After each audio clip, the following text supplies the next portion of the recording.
Hi hello guys, నేనైతే మీ nature Harika అనమాట. So ఇంట్లో వర్క్ అంతా అయిపోయింది. ఇంకా ఏం చేద్దాం,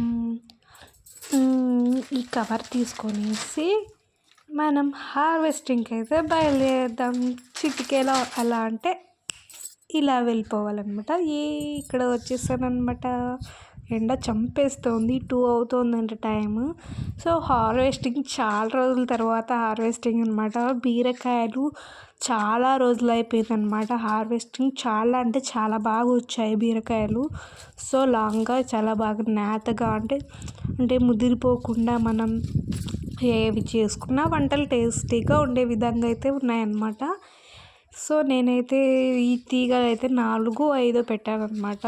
సో 4 తీగలకి ఒక్కొక్క కాయ అయితే వచ్చిందనమాట. చాలా బాగున్నాయి చూడండి. 1 kg దాకా ఉంటాయన్నమాట.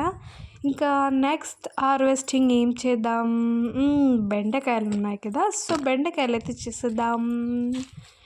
బెండకాయలు కూడా అంతే, ముదిరిపోకుండా నేతగా ఉన్నప్పుడే అలా తుంచితే అలా విరిగిపోతాయి అన్నమాట. సో బెండకాయలు ఇలా తుడుచుకొనేసి వెంటనే తింటే టేస్ట్ చాలా బాగుంటుంది. అంటే ఫ్రెష్గా అలా తినడం వల్ల కూడా హెల్దీ, చాలా బాగున్నాయి అన్నమాట.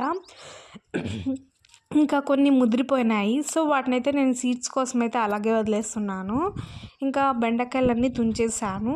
సో తుంచేసే టైంలో నాకైతే పెసర్లు పెట్టాను. చేనులో ఎప్పుడో చిన్నప్పుడు చూసాను, చాలా రోజులు అయిపోయింది. ఇంకా పెసర్లు అయితే ముదరలేదనమాట. పిందెల మీద ఉన్నాయి. ఇంక ఈ పెసర్లు అయితే నేను చూసేసేసి తర్వాత వీడియో కంటిన్యూ చేద్దాం, ఎందుకంటే లాంగ్ అయిపోతుంది. Okay bye.